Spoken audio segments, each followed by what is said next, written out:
Ülemiste Cityt ajendas EKAga koostööd tegema see, et meil oli soov saada uusi teadmisi. Nii ruumiloome, arhitektuuri, sisearhitektuuri, ka linnaplaneerimise osas. Ja loomulikult oli meil ka suur uudisimu, et mida EKAs kui selle valdkonna tippülikoolis õpetatakse.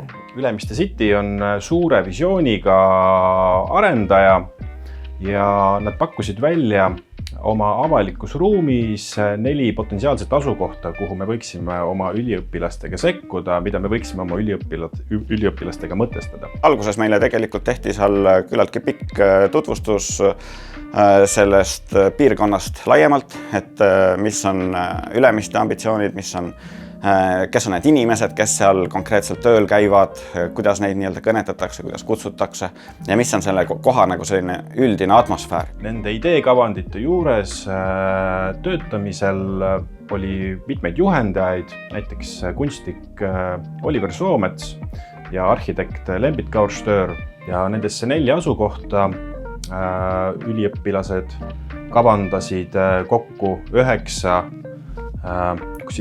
avaliku ruumi teose ideekavandit ja sellest 9 ideekavandist Ülemiste linnak valis siis välja teostamiseks omakorda 2 ideekavandit.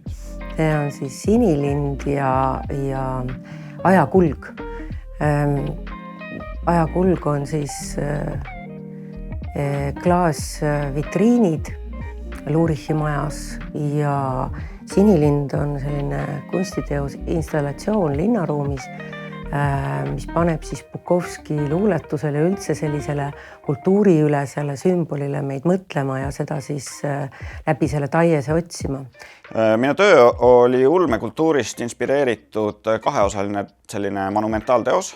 Üks osa on siis selline 6 meetri suurune rõngas, kust läbi vaadates inimene võiks näha siis mitukümmend meetrit eemal paiknevat sinilindu, kes on siis postamendi otsa pandud.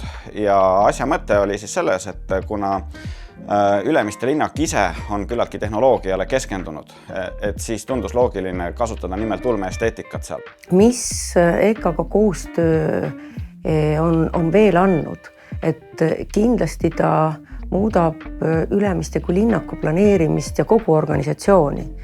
Et kunst tegelikult ei ole üksnes ilusama linnaruumi loomiseks, vaid kunst õpetab meid, kindlasti juhatab erinevatesse kohtadesse ja neid erinevaid aspekte linnaruumis kasutama ja kunst kindlasti